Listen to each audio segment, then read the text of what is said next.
Hello students, आप सभी कैसे हैं? आप सभी अच्छे होंगे। चलिए, नववर्ष में आप सभी को आज हम संख्याओं के बारे में अध्ययन कराते हैं। आप सभी संख्या के बारे में जानते हैं, लेकिन आज हम लोग अध्ययन करेंगे प्राकृत संख्या, पूर्ण संख्याएं, पूर्णांक संख्याएं, सम संख्याएं और विषम संख्याएं। तो समझने के लिए पहले हम लोग समझते हैं कि प्राकृत संख्या किसे कहते हैं। तो गिनती के संख्या को प्राकृत संख्या कहते हैं। गिनती के संख्या सामान्यतः याद रखेंगे क्या? गिनती का संख्या, गिनती का संख्या को का संख्या प्राकृत संख्या कहलाती है। संख्या कहलाती है। तो गिनती का संख्या क्या होता है आप सभी देखेंगे क्या? 1, 2, 3, 4, 5, 6 ऐसा लगातार चलते जाती है। तो ये प्राकृत संख्या कहलाएगी। आप सभी समझ लेंगे और यह अच्छी तरह समझ गए। गिनती की संख्या को प्राकृत संख्या कहते हैं। अब हम लोग पढ़ेंगे पूर्ण संख्या किसे कहते हैं। प्राकृत संख्या समझ गए कि गिनती की संख्या प्राकृत संख्या कहलाती है। अब हम लोग पढ़ते हैं पूर्ण संख्या। कुछ नहीं करना है, गिनती के संख्या के आगे 0 लगा देना है। यानी गिनती के संख्या के आगे शून्य, गिनती के संख्या के पूर्व शून्य से पढ़ना है, शून्य से शुरू करना है। शुरू करने पर पूर्ण संख्या बन जाती है। पूर्ण संख्या बन जाती है। यानी गिनती का संख्या 1, 2, 3, 4, तो इसके आगे 0, 1, 2, 3, 4, 5, 6 ऐसे गिनती चलेगा। तो बच्चों, आप सभी समझ गए कि प्राकृत संख्या गिनती की संख्या, पूर्ण संख्या सिर्फ शून्य लगा देंगे तो पूर्ण संख्या बन जाती है। अब हम लोग पढ़ेंगे पूर्णांक संख्या। अब हम लोग पढ़ेंगे पूर्णांक संख्या। क्या करेंगे कि संख्या रेखा के दोनों ओर 0 से पढ़ेंगे। यानी संख्या रेखा क्या होती है? संख्या रेखा से, संख्या रेखा के शून्य से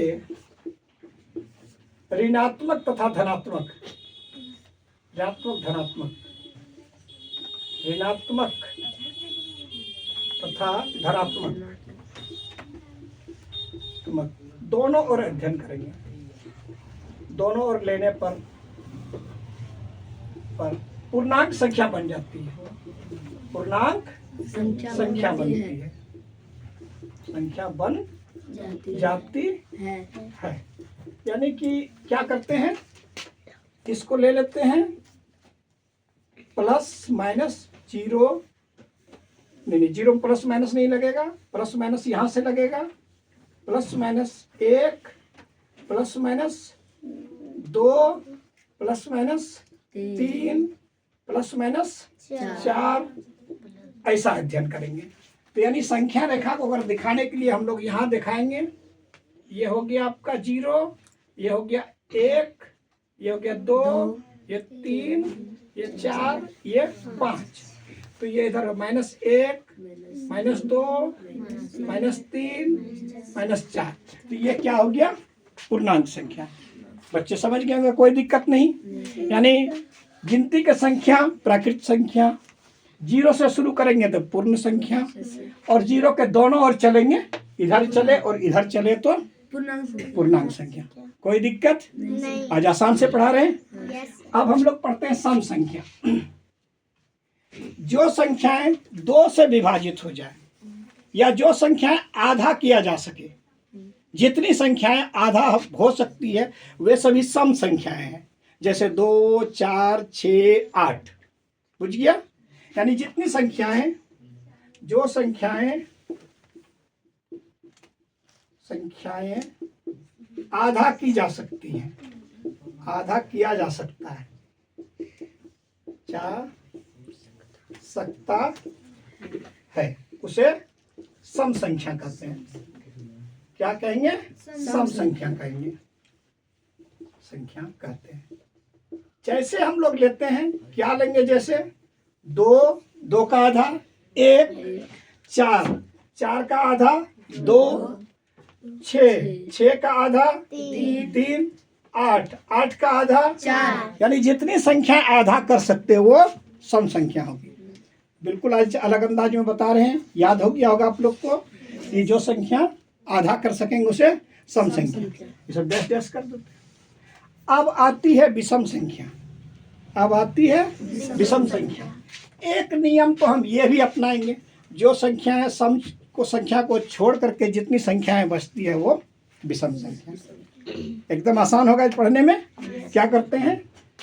गिनती के संख्या में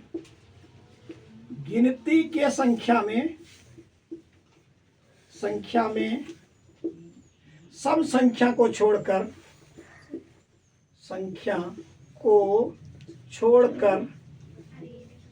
बाकी संख्या की संख्याएं क्या कहलाती है? विषम संख्याएं। विषम संख्याएं कहलाती है, संख्याएं कहलाती है। तो जैसे विषम संख्या में आप गौर करो कि सम संख्या में क्या हुआ कि गिनती का संख्या में 2 हट गया तो क्या बच गया? 1 के बाद 2 के बाद क्या आ गया? 3 के बाद क्या आ गया? 5 के बाद क्या आ गया? 7 के बाद 9, ऐसे चलते रहेंगे। यानी आज आप लोग संख्या के 5 प्रकार आसानी से समझ गए होंगे। कोई दिक्कत? फिर एक बार दोहराते हैं। गिनती के संख्या प्राकृतिक संख्या, इसके आगे शून्य लगा देते हैं तो पूर्ण संख्या। धनात्मक और ऋणात्मक दोनों और इसका अध्ययन करेंगे तो पूर्णांक संख्या है। और जिस संख्या को आधा किया जा सकता है वो सम संख्या, और सम संख्या को हटा देंगे तो बाकी संख्या गिनती का विषम संख्या हो जाए। कोई दिक्कत बच्चों? आसान लगा होगा पढ़ने में? ठीक है, बहुत बहुत धन्यवाद।